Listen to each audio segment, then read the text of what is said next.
We back. How you doing? I'm good. I needed a minute after that last conversation we just had. Shout out to the previous episode. You guys can catch in 2 weeks. We talked about the negative effects of the effects of negative communication in relationships. Yes. Which kind of brings us to tonight's our first little breakdown. And so we had a versus last live. We had a versus live. This live, we're doing a breakdown. Yes. Right. We're doing a breakdown now. Explain to the people, because listen, I know y'all think a lot of this is my creative director right here. Natasha is the creator right here. She got she be having these shows. So tell us why we're doing a breakdown today and what we're doing a breakdown of. So we're doing a breakdown of Joe Budden and Kevin Samuels' podcast. Well, it's Joe Budden's podcast, and Kevin Samuels was on there. And for those who don't know who he is, he has his own show. I don't really watch it, but his delivery is what he does. But basically, he goes on there and he discusses what his podcast is about and different sorts of breaking things down and correcting and just saying how he feels about certain things about Black women, how Black women communicate, why we as Black people are not in relationships doing like as far as marriage and stuff like that, and where the breakdown is and why we have a disconnect. Okay, wait a minute. You said all of that and I ain't hear no outrage in your voice. It seems like anytime anybody says his brother's name is followed by a bunch of feelings and outrage. Why aren't you expressing the same outrage I normally hear? I got friends of mine that says, I don't even want to talk about nothing about Kevin Samuels. I don't want to hear nothing about that nigga Kevin Samuels. So why are you listen to all hour and 30 something minutes of that podcast? I listened to the whole thing. I was going to Jersey, my my weekly drive to Jersey. Listening to it was some harshness. I did take offense to how it came off, but as he said, I've talked to men. I worked with men in the beginning for 3 years straight. No one said a word. And now, now I'm talking to women. So it was a couple parts where we'll talk about it. The whole welfare thing. I felt some type of way because I felt that wasn't true, but there was some truth, and it's just his delivery. I will say that if he said it nice and calm, like "Let me hold your hand, ma'am," it was Dr. Umar been calling y'all queens. Grand Rising for how many years? Ain't put a fucking brick in that school yet. I know. What is it? You give a fuck about a person's delivery, yo. What's the message? And why can't we get to the message? Because you worry about how it sounds. Listen, at the end of the day, that's a 52-year-old man. And I was going to say that too. I did watch an episode of his show one time, and it was a young lady on there, and he was saying, like, ma'am, like, stop talking to me like that. So we will talk about that because, like we said, we just had the podcast. We still got to finish it up because we had to take a break on that. You didn't have to tell him that. But I mean, I'm just being. I got it. Listen, we had to pause to get the live. To do the live, but the live is still not on time. Look, now I'm creative director. I do videos. I do everything. You about to do that part? I do everything. So okay. I'm trying. I'm sorry that we're late. Listen, no, it's all good. But what, my thing is this, and I said I've been saying this since the beginning. Only a hit dog hollers, right? And whether you agree with the guy or not, the way you disagree with him, you discount the fact that he is speaking for men that are in agreement with him about a lot of the things he said, whether it's controversial or not. And if you took anything away from that podcast interview, is that he doesn't mind the negativity that's going to come to him because he feels like the people that matter to him as far as his message and what he's saying are showing him love and support, are reaching out to him. and like he said, he has a large male audience that are like Let basically me say something. thanking him. We like to get behind causes, right? We like to make people martyrs. We like to make people leaders of a movement, right? Until they fall from grace, right? What do you think is the ability to be a voice for unspoken people? And if you don't understand what that feel like, just run back the tape from January 6th. These people feel like Trump speaks to them. And so they can rally behind it. Whether you agree with what their voice or their opinion is, here there is somebody standing on the main stage, taking the blows for them, right? To say the shit that we can't say. The beginning of that podcast started off with Joe saying, "You can't ask that. Why can't we? Why can't I we ask that?" you know what? And the one thing I definitely have to say is black men don't have a voice. And I mean, can we get a timestamp? What was this? What time is it? It is 10:09 p.m. Eastern Standard Time. I am And sober. where are you a sober minded body right now? Yes, All I right. am Have you sober. been coerced into this statement at all? Are you Honest doing this? Renee. Are you currently clout chasing or looking for clicks, No, clickbaits? I am not. Are you currently being a pick me? No, Okay. Because you just clearly said that black men don't have a voice. And they don't. goddamn, I felt that, sis. They don't. Like, even with this, if we go back to yesterday with the trial and everything, yay, someone is guilty, but how many more black men have to die? Like, let's talk about the men who died before then. Like, even the women, but more black men. Let's talk about Emmett Till. Let's talk about all these men who didn't have voices, lynchings. I mean, if we go back, our black men have been destroyed. We pulled them out the house, and we'll talk about that in this conversation. But you all don't have a voice. Somebody posted on Facebook the other day, can men just admit you guys are you're just as sensitive as women? And my simple response was, is it okay now? Is this a safe space? No, it's not, because I've had to be so many things for years. How do I now be emotionally here, connected, whatever? available Not is even just available. How do I express emotion to you now when I have never felt safe to do so? well, women have to accept it, and we haven't, and we aren't emotionally available to accept that. So that's where the pushback is. Okay, let me just also address something real quick when it comes to Mr. Samuels, because again, whether you like him or not, he's talking to somebody. He's talking for people, and when you discredit him because of how he sounds, how he looks, you discredit the voice that you're trying to stamp her out, right? Yeah.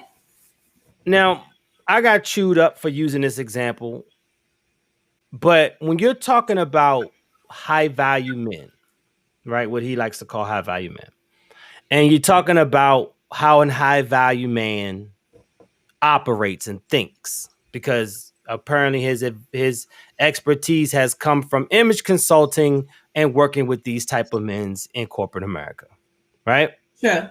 All right. And again, as he's working with these men for that first 3 years, he's doing content. He's only talking to men. Yes. Okay. He has a conversation with women, even that, like I said, even after they say, hey, we're not finding women on our level or in our adjusted level, what he said, or our new hustle and our grind.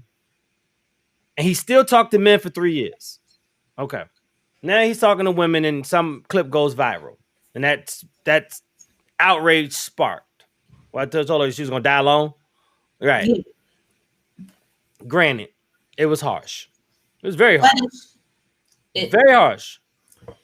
But what most people don't understand, and the example I use, And it's the worst one in the world too, because it was based off a bullshit ass book who doing the same type of shit that he talks about selling y'all that dream, right? Steve Harvey wrote that deplorable ass book, and they made a movie off of it.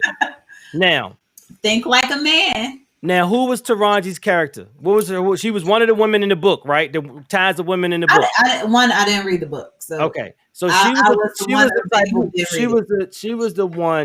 a character. Her character in the book was looking for, as a black woman, she was looking for a type of man that was on what she perceived was her level, right? So he had to look a certain way, he had to drive a certain type of car, he had to make a certain type of salary.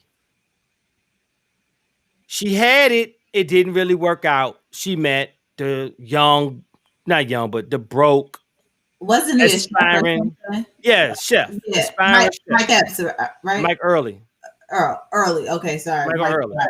Right? Aspiring chef. He was attentive. He was loving. He tried. He didn't even have the money. He tried. He talked to his friends about how to possibly connect with her. Right? He had to. Well, I mean, of course, they was cheating. They was using the book. But, I mean, he tried. He literally tried. He shot his whole shot at a woman who was supposed to be considered out of his league.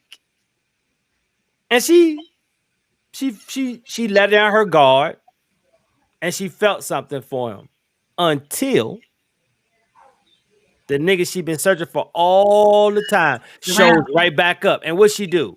She dumped him.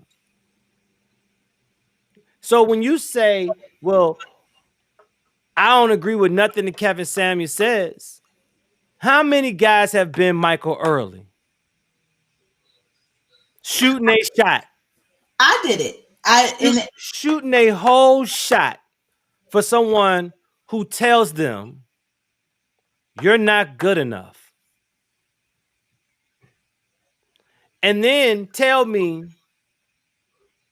I don't have enough for you. Right? I can't give you financial security you need. I'm not the height you want. I don't work the job that allows you brunch every weekend with your girls. So I'm not good enough. And all Kevin said to women, if you really listening, is that ain't the majority of black men. The black man you see seeking ain't in that top 5 income bracket. Oh yeah, matter of fact, I seen that one when But that's what he constantly talks to. He talks to those who are looking for men who are at what their perceived level is. Because I remember he was the one Joni, he told her that she was going to die alone. She made a 6-figure salary owning her business in Charlotte, right? Okay. She basically tried to say, somebody making her salary in not such a luxurious position wasn't her level. I think was that the one who had kids and she wasn't looking for the guy who got $1 million, $100,000 construction business, right? Or she was looking for upper echelon. And he was like simply saying, listen, that's good that you want these things. He don't never tell people, he tells people that their standard is unreasonable because they don't understand the mentality of that person they're trying to get. And he simply asked. He said majority of the men don't make that salary. He don't make that salary, but he also tells them, you want that type of man. Does that type of man want you? Oh yeah, that I remember that one. Right? He was like, "What do you have to offer?" You're talking about a very self-centered, shallow man at that point of his life because he's only looking at ascending, right? He's only looking at ascending in his personal and professional career, right? And you got to be able to ride the ascending wave with him without trying to drag him down to levels where you want to stop and pause, because that's not what he on. right? When she finally went to dinner with Morris Chestnut, that was the character she was chasing. When she finally went to dinner with Morris Chestnut, he did not ask her one part about her day. He just went on and on and on about what he was, his shit. They got that one show, To Marry a Millionaire. You ever seen that? To Marry a Millionaire? I feel like we mentioned this. I feel like I've seen it before, but The men in that show aren't really trying to be married, but the women in their lives want to be married because they're still chasing the dream. Okay. Right? And these men be blatantly be telling them like, we good where we are right now. You think a man in that income bracket that you chasing is interested in how you feel about y'all life? He is going to treat you like, I am giving you access. I am giving you this, that, and the third. You should be happy of the life I'm giving you. That's the type of man. That's how they think up there. I've been around them. And when you know that you've been around men like that, it doesn't make what he's saying egregious. It makes the fact that you can't handle what he's saying and you can't handle the way he's saying it because now you done pissed him off because he didn't answer the question 5 times. He done told you.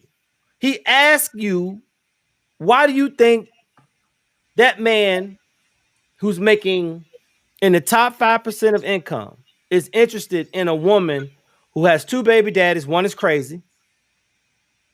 You're in your mid-30s. I hate to say it, you're a size 12. Right? You're size 12. Yeah, you make 300 grand on your executive level job, but you ain't happy with it. And I remember that. No. Right? You're not happy with it because you thinking the last piece missing is the man. But no man is worth it. There's a whole population of women who feels that there aren't no good men out here worth having. But that goes to so listen. Now he's not only speaking for the people who do consider themselves, and let's be honest, y'all. Let's be real honest. Call a spade a spade. There are men who do believe they are high value now. There are men who have understood what their worth is because all you've done for the last 10 years is describe men as all of the things that they are not. And so what you're going to do is you're going to create a caste system in which men are going to elevate above that. So now he's speaking for 2 population of men. He's speaking for the men who feel, yes, I'm up here at this level and I can't find anybody that's on what I'm on. Right? Because every woman that he's meeting is trying to hold him down, he feels. Right? He ain't looking for the nuclear family. He probably don't even want kids. That's true. Right? And then you got the other population of men who have been told they're not good enough. I literally had a black woman tell me, and she was describing a friend of mine that I was trying to convince her, not want to say convince her, but just like I was trying to play matchmaker. He don't have the things I need. And she only ran off what kind of car he drove where he was currently living. Ouch. But they don't want to settle. When is picking a good man settling based on his attributes? His net worth. I know it's not settling, but even if we go back to the podcast, he talks about how, what was it, Cosmo magazine or so? Yes, I have a clip. Play the clip. Play the clip for the phone. All right. They don't gotta just hear me talking. Hear from the man's mouth. So I have a couple of clips from the podcast. So I'll play the first clip and then we'll break down and talk about the clip after it's done. This is how we got to the breakdown episodes, everyone. Wow. It's typically college educated. Yes. Hold on. See, I had it set up. I set it up. Give me a second. After I did all this, only for it to play at the end. All right, let me take it off and then start it all over. My bad. Hey, bring down the yeah, figure The where the echo's coming from. Oh, from me. All right, so I have to mute myself. Yeah. That works. Yeah, mute your mic while it's playing. I will mute my mic while it's playing. Ain't nobody rushing her, Jay. Who's what? Somebody was like, take your time. You got nobody's rushing me. I thought I had it pulled up at the right spot, but I ain't rushing you. We already late. Oh yeah. We already late. And y'all not gonna pull my anxiety on 100. So believe me. Because that's how I feel right now. So while she's pulling up this video, I just want to say for the record that there were some things that I heard from him in that podcast that, you know, made what he's saying more tolerable for my ears, because I come from a home that was a single mother, and you know, I'm a child of the 80s, you know, born in the 70s, raised in the 80s. And it was just me and her. And my dad wasn't even like snatched from the home. He just left. He just, you know, went and did his own thing somewhere else. And a lot of my homies in my neighborhoods had parents. They had both their parents, and some had just their moms. You know, I think it was a bigger sense of community back then, definitely. So, you know, it definitely helped more when you had single mothers in neighborhoods and everything. But I do honestly believe that, and I said in the last show, like that we got to come to the table. Everybody come to the table. And all he's saying is, despite how you feel, come sit down and have this conversation. He literally says that in the interview. Come and I want to have this dialogue. He says on his shows, he puts it in advance. If you feel some type of way, come to the show and talk about it. I watched a clip today of Bridget Kelly. You ready? All right, let's go. Wow. It's typically college educated, yes, mid-30s.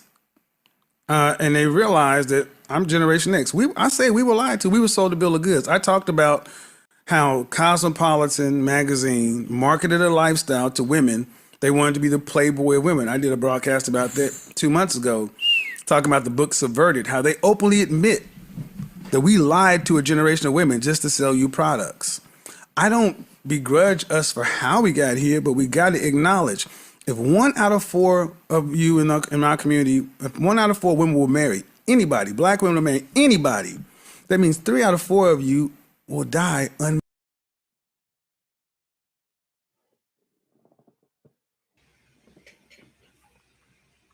Now, when I heard that hit, like, well, damn. All right, so here's my thing. We're not even arguing the facts. We're arguing the feeling. So what would the numbers in that situation really say? If only 1 in 4 are getting married, that means the other 3 women are not getting married. I mean, they're dying alone, correct? Yes. Now, we know in real time and anomalies to statistics that somebody going to force a marriage to happen. Right? We discussed that when on the podcast when we were saying that when you're tired, that's when it's gonna be like, all right. But because isn't that way more settling than trying to understand that everybody can't be with a baller? Me experience. And I go back to my ex. That was what attracted me to him. At the time, I was dating the average Joe, even though we're not going to talk, but I'll compare. I was dating the average Joe, and then it was my ex. Nice car, nice job, government job. He had the perfect resume. My ex had the perfect resume. I was like, oh my gosh. So then I looked at it. Why am I going to talk to you, average Joe, blue collar, when I got this guy right here who has everything that I want? I'm not making more than him. I'm finally dealing with somebody that is at least making more than me, and I'm not, managing and being the head of household. Why wouldn't I take him? But then I took him, and what came with it was, you know what? It's not all about what they make. It's about who makes you happy and the person, like you said. Because at that point, I was going to settle because to me, he had the perfect resume. It looked good. We looked good together, but I wasn't happy. So then, all right. So check this out, because somebody will still tell you, that's not everyone's story. I Yeah. get it. I get it. And no, nobody is not everybody, even though they're not married. That's true. There's a We there's a are nom still in a there's relationship. anomalies and everything. But here's what I'm saying. All right, I'll make it personal, since this is obviously trigger day for Twan. I'm sorry. See, I'm apologizing again. So check this out. Graduated from Norfolk State. Behold, I have 3 masters. Did you know that? I have 3 masters. I didn't until we talked about it. I have 3 masters. I have an MBA, I have an MED, and I have an MSL. And I'm a state certified, highly qualified, state licensed teacher in the state of Maryland. But because of mistakes that I've made in my life, the fact that I have currently just passed the 10-year mark on my felony charge, I can't never really return to the classroom. So at the height of where my career was starting to take off in education, I had a huge setback, and I've had to play catch up for the last 10 years. Now I'm in my 40s, and I'm probably making the highest salary that I've ever made since I moved to Maryland in 2005. When I moved to Maryland in 2005, I made $35K. I'm not going to say where I'm at now, but as a man, by the standards, I feel like I should have been in 6 figures. With my degrees, with my education, I definitely should have been in 6 figures, right? So as a man now, I have to chase that. Now, do I have to chase that for me? Or do I have to chase that so I can feel like I can support my woman and my family? Am I really doing this for me? Or am I doing it because when it's time for me to have a family of my own, I have to make sure that I can support all of them? So what if I never win that race I'm running? Am I not a good enough man? Am I not worth loving? You are. I mean, why? But Because then I can sell the package better than somebody else. What about the guy just like me who can't?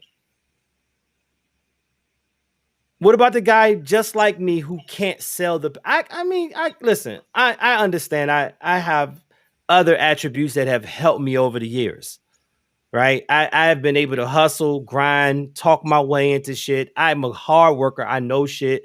I've been able to survive, but that's all I've been doing for 10 years.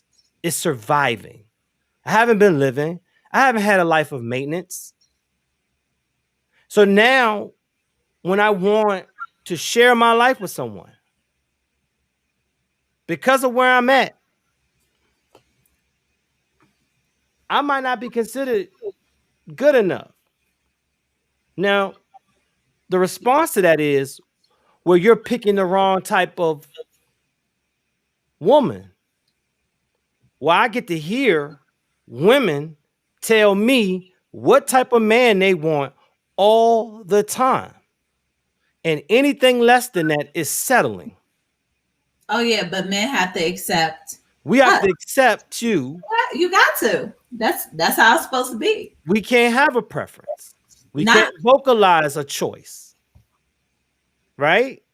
because regardless of her baggage, she's still a good woman. Her love, whether it speaks your love language or not, should be good enough.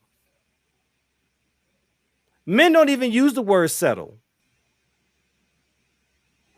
You never hear a man say, I settled. He chose.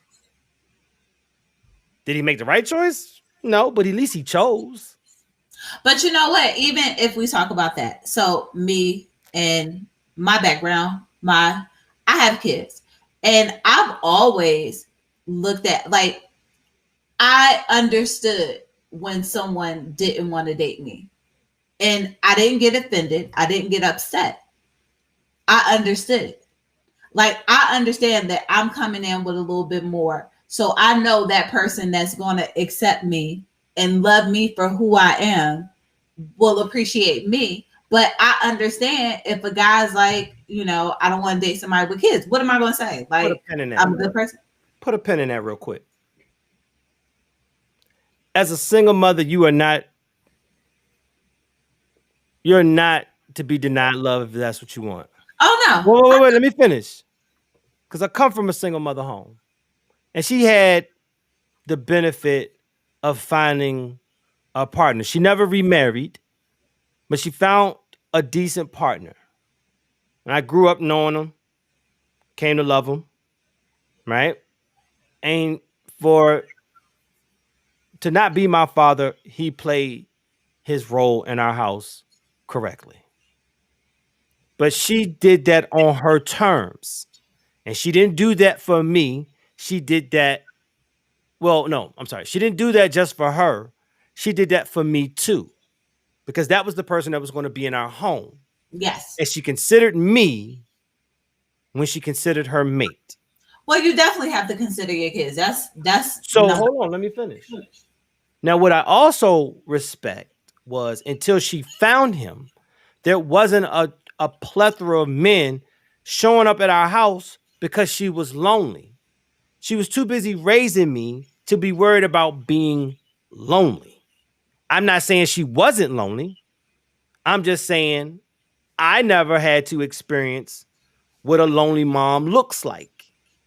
You get what I'm saying? And I know this because I've been a single male in single mother homes. And I know I've had a number as far as other people she's trying to see because she has a family and she feels like she needs to complete it. Mm-hmm. Now, my thing is this. My only beef with, I don't want to say beef, my only kind of issue when it comes to women that have children is I say choose a point in your life where you don't have to always choose between your child and your man. If you're not at that point to where you really can take on another human being who needs things too, then don't date. Just focus on being a parent. Oh, I definitely, right? I agree with that. No matter how patient a man is, no matter how much he wants to love you, at some point, if he's always the last option, he gonna find someone that's gonna make him the first option. And it's like, you can't ask a man to be so patient all the time when you make no kind of flexibility for what you claim you want. So my thing is, if you are a single mother, I will never hate on that. I just say, like, if you really feel like you want to date a man, you want a man in your life, understand that a man shouldn't have to understand, he shouldn't have to understand that he's coming into a package deal. You should also understand that you have to have some grace for a man who is ready to accept the package deal. He needs his time too. He can't always be, well, my child is. Yo, you are unavailable. And I always say that. I always say unavailable. That I don't date with my kids. Like, I don't. And some people don't. There's a part, and it's different for every household where a parent and a child just get on autopilot, right? And I promise you, by the time that guy came into my mother's house, me and my mother was on autopilot, right? I didn't require her so much, right? And she didn't have to worry about me so much. You get what I'm saying? And that's going to be different for, it depends on support systems and shit like that. I get it. All right.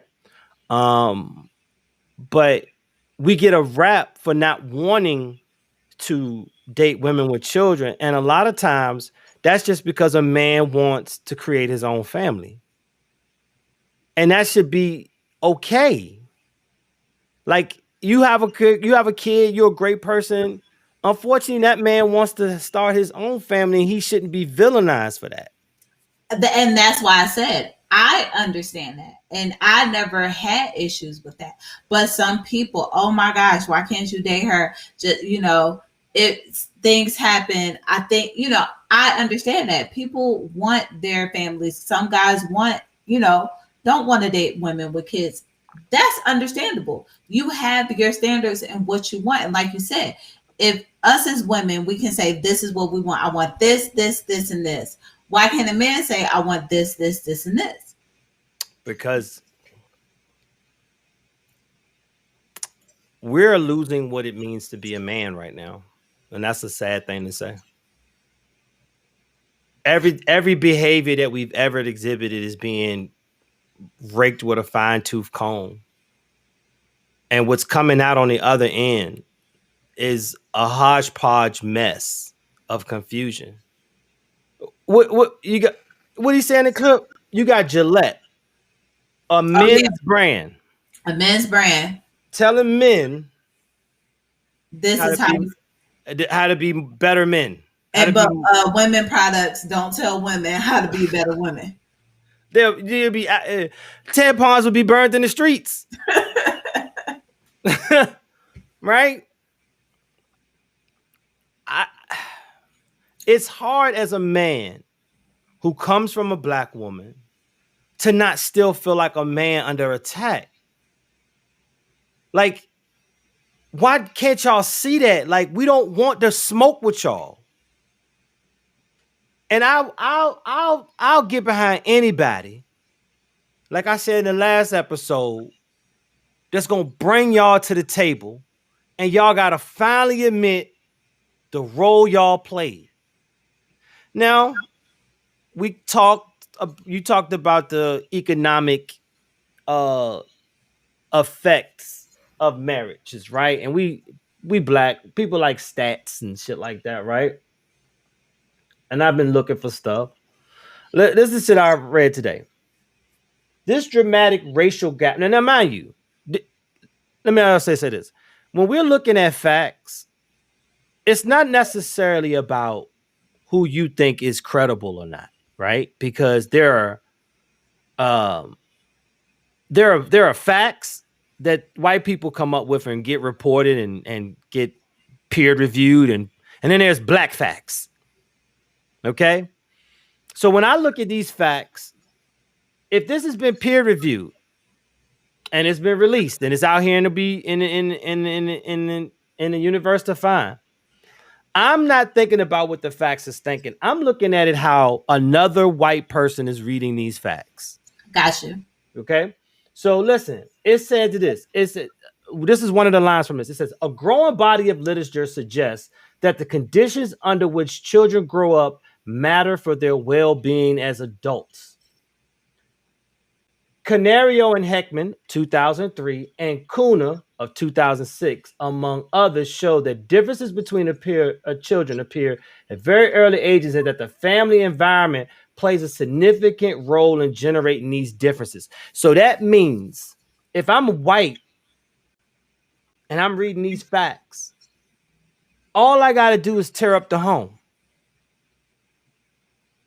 Right? Because from 1980 to 2013, black marriages dropped every year. Now, I told you I was a child of the 80s, right? Yeah. So after the civil rights, Black Panthers, right? They flooded the hood with drugs. And over police. What we talked about. Over police, changed laws, moved industries, took away good factory jobs for middle-class black Americans, right? Stripped everything dry. Neighborhoods became food deserts, right? And men were yanked out the house. And you guys, God can only understand what you guys had to do to pull it together, right? And they talk about this.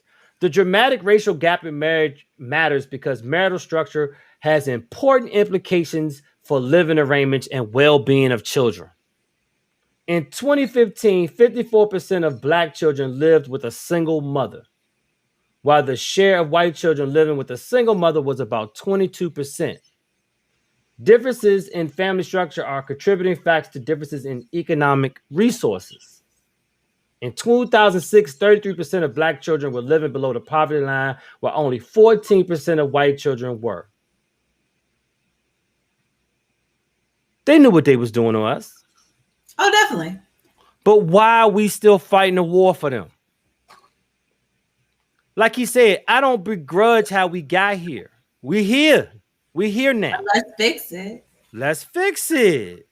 But I need y'all to come to the table. We've been sitting here forever by ourselves, forced to sit here, told to sit here. But the one thing, so in the podcast, this was the part where I didn't agree, where he was saying how we chose the money instead of the man. I don't, that is where it's like, okay, no, we didn't just sit here and choose the money. It, like you said, Black men were being removed from the homes. And yes, it was like, okay, you need a house, you need this, you need this. Guess what? The man can't live there. And as we just said before, I talk about Claudine in the movie where she had the kids, and this was in the 70s. So this has been going on where Black men have been removed. But on the clip that we have, how he was saying that, you know, we had a high percent of marriage at one point.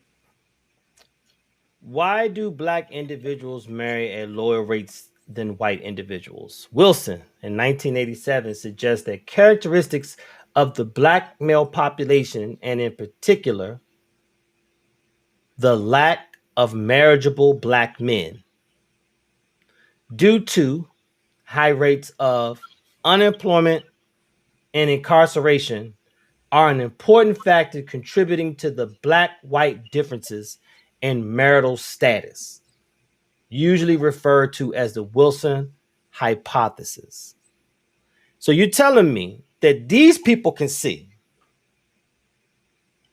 that as Black women, you feel there's no marriageable men out here because of unemployment or Incarceration. But incarceration, or your employment don't make you enough money.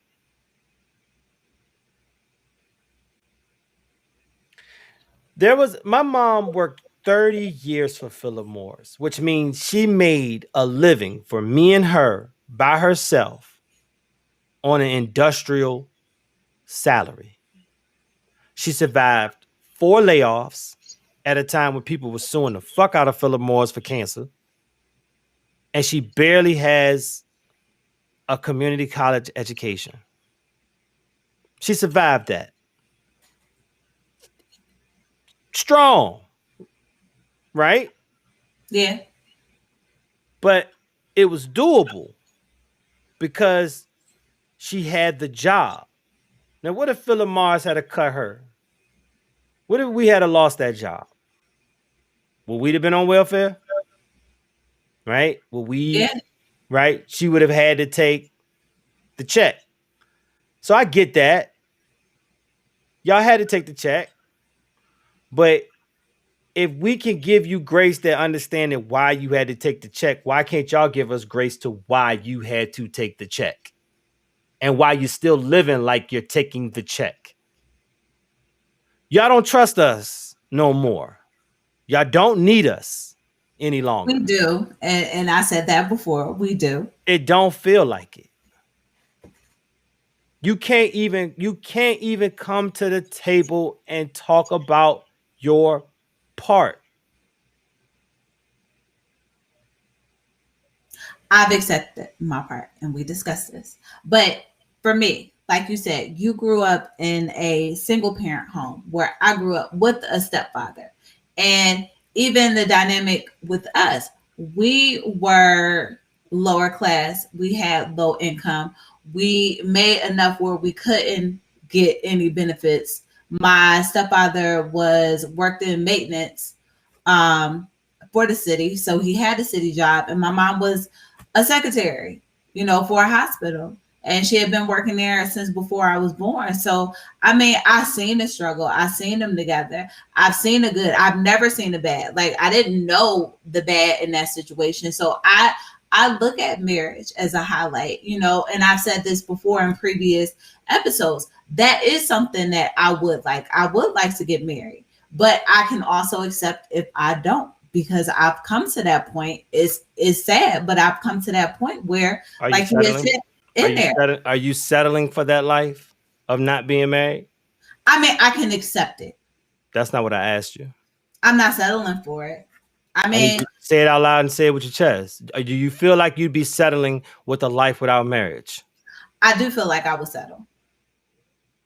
And I mean, not a life without marriage, meaning I will settle, meaning that it'll come a point where, hey, if relationships aren't working, I can accept just dating and being. Y'all still call that settling. And now it's some man's fault. No, and it's not that you're unmarried. No, but I don't agree with that. If I don't get married, at that point, it's just my choice. And I'm just going to date and have hot girl summers all year round. There we go. Hot girl summers. Now, let's get back to the clip. What else from that? Because I pulled the marriage one up since you brought up marriage. Yeah, I mean, whatever. Let's break down your clip. You want to go to the clip now? I was going to go to the comment. You can leave that. Yeah, bring that up there. Let me see that. Okay. But I brought this up in the episode about slavery.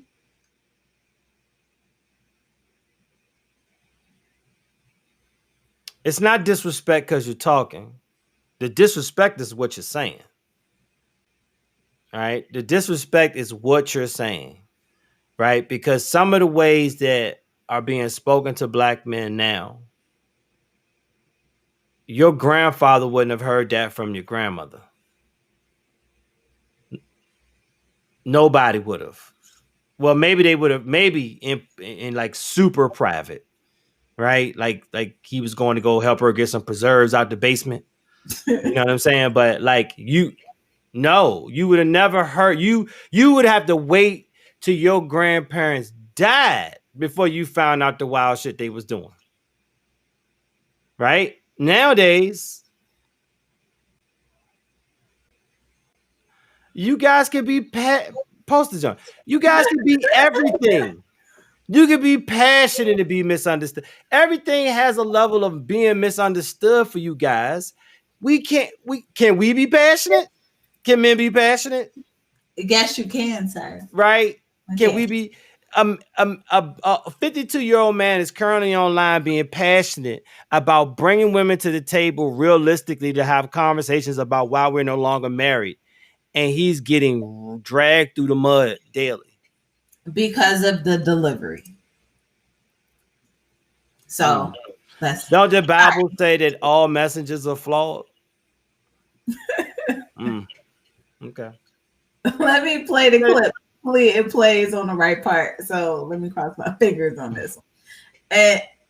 And this one is in regards to the marriage. So. Run the men off because of your mouth. Now that's not what we've been told is the problems in relationships. The problem, what we've been told and marketed to from Color Purple, which was BS. There was the controversy around the Color Purple at the time it released. Go look at it. Still on microfiche. They said the impact that movies had on the black culture is been catastrophic. Before 1965, we were married at a rate of 80%. 80%, the most married people in Jim Crow segregation and everything else. But after that, what do we have? Now we get Color Purple, Waiting to Exhale, then, mention Brother Tyler Perry and all his movies. We get a woman's side of it, and it's always the man of the problems. Okay. But there's a reason we always get the woman's side of it. I want you to play the rest of that clip. It's going to take me a minute to play the rest of the clip. Hold on. I could probably play it. Give me a second. I want them to hear the rest of that clip, though. I would have. You gotta give me a second. It's not gonna be on there, but give me. All right, so then, okay, how do you feel you paid that clip? So what was it about that clip that stood out for you? That was the one where we were talking about as far as with marriage, and again how things are perceived from a woman's side, which is true. A majority of how we see things is from our point of view, and like you were saying, We have a side. Do we have a side yet? I was about. Can I look? I'm only asking questions. Do we have a side? Can I finish? Yes, you may. I'm not. I'm sorry. I'm not cutting you off. I'm just asking. Do we have a side? Like, do we have a side? You have a side, but how society sees it is it's supposed Toxic. to be calm. You're not supposed to be enraged. You are not supposed to be enraged. It says larger increases in incarceration for men are associated with larger declines in marriage for women. Again, if we can understand what you had to go through, and we have been constantly have to work to for you to trust us again. But how do we trust? Like let's be honest. How do we come to the point where we can communicate? And like you said, we both come to the table. Because here's the one thing, even though he didn't mention it, and I'm going to mention it because I'm fine with it coming straight to us. But it's two ways. It's men and women. And he said it in the interview when Joe Buttons brought it up. Like, why aren't you talking about the men? And like he said, I've been helping men out for years. 3 years. So no one said nothing about the guy. And then, so the one point, and then I didn't, when he talked about the young men and women bringing up boys. So that's the thing. Like, how do we, like, we're all scarred. We both are. Men are scarred, women are scarred. And even if we talk about going back to slavery, and even, yes, we had the marriages. Yes, we don't know what grandpa and great grandma said behind closed doors, but now we don't. How do we come to the point where we can make things better? How can we come to the point where we are agreeing? How can we come to the point where we are accepting our mistakes and saying, okay, I was wrong? Gotta stop pointing the finger. I'm not pointing no fingers now. I mean, I believe I'm not firing any more shots that direction. I don't want the smoke no more. But you have to come in it knowing that, yes, we still want you. Because even with you have to make us feel that way. Not make us feel like I'm loving you, it's good enough. Now that's a deeper dive and really into, women listening to men and men be able to express in a way that a woman can understand it. That come with therapy. We talk therapy all the time. And a lot of we are still a bunch of broken people trying to have broken conversations. And I was about to say that we're all broken, but until we fix our personal brokenness, we can't. Like, you can't go into a relationship if you're broken. No, I didn't sound like this. I didn't sound like this 5 years ago. I'll be honest with you. I couldn't say half the shit I'm saying now 5 years ago. Anybody who knows me know I ain't sound like this 5 years ago. I've had conversations with friends over the years and years and years, and they've sound like these conversations that you and I have. But they had to be these are people I was very comfortable with enough to be vulnerable with, enough to open up about the shit I struggle with. You know what I'm saying? But as soon as I left that comfort, everything armored back up, because I can't be out here soft and weak, right? I can't be out here expressing how I feel to women. They don't want to hear that shit. So why we as a community, why, like you said, you went to your friends. Why can't we be open? Why can't we have these conversations? Because again, at some point, accountability has to be shared. And one of the things he mentioned is that you guys have been flying free of accountability for a while. It's easy to blame us. It's easy to blame us. And you become another group beating on us. when you didn't. You were the one group that wasn't beating on us. When we got pulled out of the homes, when we went away, you got to understand they systematically did this to us. Oh, definitely. First thing it says, since the 1970s, there's been two major developments proportionally affecting the riskiness of black men as spouses. The first one being the large withdrawal of major industries from the inner cities. Now, our schools is poor, so we don't get the skill-based training for the technology change or the globalization. So they just snatch the industries out. So let's say if Philip Morris is up and left Richmond, or DuPont up and left Richmond. You know how many people's parents worked at both of those places? Oh, definitely. Right? Look at Flint, Michigan. Snatched all the car joints out of there. Like, all right, check this out. The second one is incarceration. Why did incarceration skyrocket? Illegal drugs became public enemy number one. Yeah, drugs. But you snatched the jobs out and you left a generation of black men to self-medicate trying to figure out how they're going to feed their children every day. Now you got to rob to eat. Yeah. Right? Because you got to feed your family. You guys never forgave us for that. You just looked at it as like we left. We weren't there. But not all. See, that's where the trust was broken. It gotta be. It is where the trust, but that's kind of like a slippery slope, though, because not all were doing it for the family. I mean, you got to think about the ones who weren't. So yes, the women had that negative image of he left, got, is doing drugs or whatever, now in jail. If there's a woman that blames a man for that, he had to have been doing it for the family. Because if he didn't have a family, then he was just on survival mode. Either way, that was no way for no man to be living back then. You gotta look at the drug. You gotta look at the chemical thing they did to us with the drugs. That's a health emergency at that point. That's not a. But I see that's I guess for me an experience in knowing my dad, and let's be honest, so my dad is incarcerated, and even before his charges now, my dad has always been in and out of jail for drugs since before I was born. It's an addiction. Before I was born, it's an addiction. It was self-medicating from his pain, so to say. But here's the thing with my dad. My dad got 10 kids.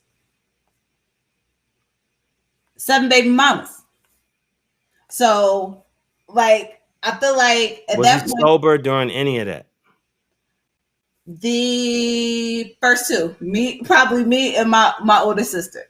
there was a sober man in there. Hey, post this last comment. You're gonna have to break that down for me. Oh, I had it up. You didn't see it was up. It was up.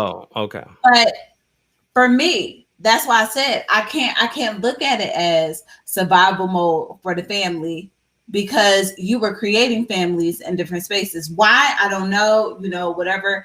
But that's why I said it's so with him. Women are looking at him as deadbeat, however you want to put it, can't get himself together, but he was being selfish. That wasn't our norm. There was a great many of us that survived that, but some didn't, and that's what we have to look at. So whose taxes are we paying? Whose taxes are we paying? Like, where did the disconnect happen? Or okay, I'm sorry, because we can debate about the disconnect all the time. Because, like I said the disconnect was slavery, and I mentioned it's been that, and that's where I said is in that traditional curse where mentally, that's what we were taught. Yeah, I get that. It's learned behavior. But we were, even though it was a death sentence for us, we were protecting each other as much as we could then, and we were married. We were married, but then we have to. So even if we touch on this for a second, even though we were married, the men were still being pulled out the homes because they were the bucks. They were the men that were breeding, so to say, because that's how it was looked at. So they you were just said breeders. how you say, if we talk about generational trauma, you say, then how does a man have so many children all over the place? They're breeders. That's how, again, that's what is learned behavior. All right. So here's what I'm saying to you. We've talked and we talked a lot about men trauma. We talk a lot about men this. We talk a lot about men thing. What's the one thing we don't talk about? We talk about you guys as being victims of trauma. Were we not victims of that same trauma? You guys were. Okay, so if we were victims of that trauma, why are you the martyrs of that trauma? Because we kept the household together. We had to do it for the family. Were you guys, not saying all, where you guys weren't in it? You didn't have to raise the kids. If we're talking about the ones who didn't stay, the ones who didn't stay didn't have to raise the kids. So that's how it's looked at. We're looked at and looked upon because we were the ones who had to raise the family. We had to put things together when the man wasn't in the house. We were the ones that had to be, as they say, the mother and the father in the household, which I don't agree with, but we were the support. We couldn't use certain things as excuses because we had to do it. But they came and got y'all too. They did. Right? So again, why are you the martyrs of that trauma? She said, because you guys acknowledge it. So now is it a safe space for us to acknowledge it now? Are we in a safe space? Post the next one. And the one after that too. So are we in a safe space to finally acknowledge our trauma?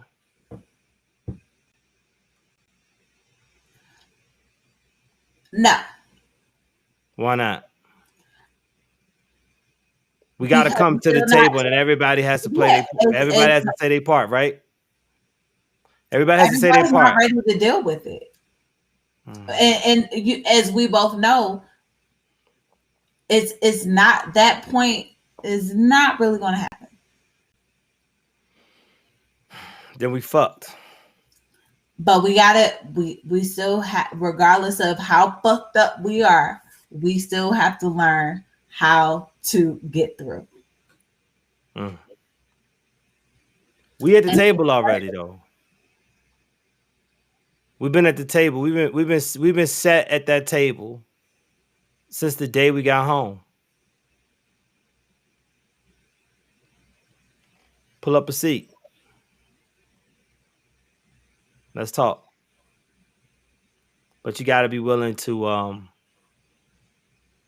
you have to be willing to admit your part. And no matter what you feel about Kevin Samuels, as long as he's speaking for somebody, because he's speaking for two population of men, it don't matter what he say or how he says it.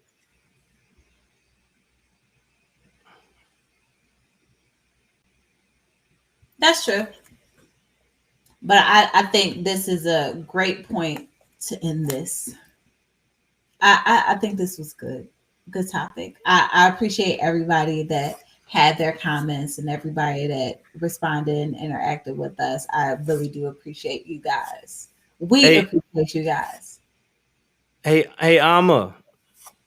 Shout out to Amma. That's one of the homies from back in the day.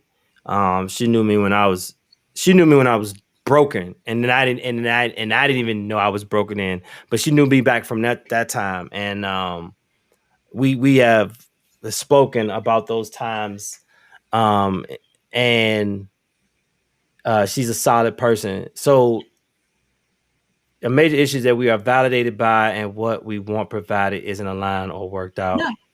Can we change that, Like I can have a conversation with Alma because she like you. She can bring the fire. You know what I'm saying, when necessary. But can we get past that, Alma? Hey, Shalise. I mean,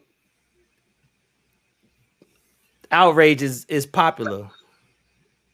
Outrage is popular. You know what I'm saying? Everybody needs to be mad about something so they can have something to talk about instead of the stuff we need to talk about.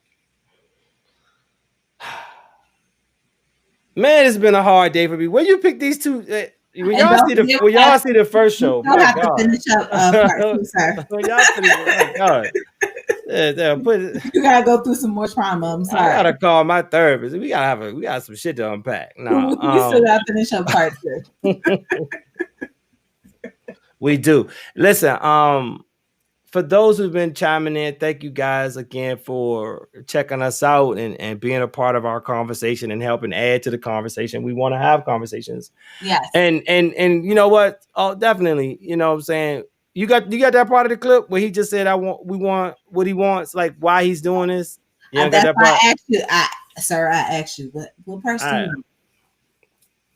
Yeah, it's gonna definitely take work, It's definitely gonna take work. But I think everybody should want to come to the work. You know what I mean? We all should. Everybody gotta come, man. That's the only way this is gonna happen, man. Yes, all of that. See, I told you, you drop these gems, you dropping them. We gotta come to the table, man. We gotta come to the table. And again, everybody, just like the Truth Commission, man, everybody has to say they part. And I say this with full heart and love for you guys, that we have been saying what our part is. We have been told what our part is forever. You guys got to come to the table too, man. And y'all own. And maybe we can heal together. Maybe the job ain't for us to heal separately. Maybe we can heal together, because it was always us against them. It's always us against them, and it needs to go back to us against them. And if America ain't constantly showing that we need to get back in line with each other, shit, I don't know what you're paying attention to. Anyway, that's my piece. So how can we find you, Twan? It's right there. You can find me on IG. My shit is pure comedy. You know what I'm saying? You can find me here on this podcast every week. And you can find me on IG at Natasha Renee _the creator. Thank you guys on YouTube. If you are on Facebook, please go to our YouTube page and like, share, and please follow us. And also, you can find us on IG and the Disaster Date 101 podcast, and you can find us on Twitter at Disaster Date 101. You about to give me your name again, won't you? Right? Look, I'm looking like, dang, no, I did that part already. it's the next part. So on to the list. So please subscribe, like, and share. And if you aren't listening to the podcast through the audio, we are available on all major streaming platforms. We make sure we out there. iHeartRadio, Pandora. Whatever you listen to, we there. You can't even say we can't find us. Yes, you can find us at Disaster Dating 101. So again, thank you guys so much for coming out. We definitely appreciate you and showing love. Next time we will be on time. It's my fault. I just want to make sure that the black man can be on time. I'm just saying that right now. On time. I mean, but I'm the engineer over here. I'm like, I gotta put everything together. Don't do the what about it. So making me seem like my worth is not being valued here. I'm the behind the scenes. I'm writing, I'm putting the videos together, audio. I don't know how to do any of this, but I'm trying. We in this together. Yes. All right.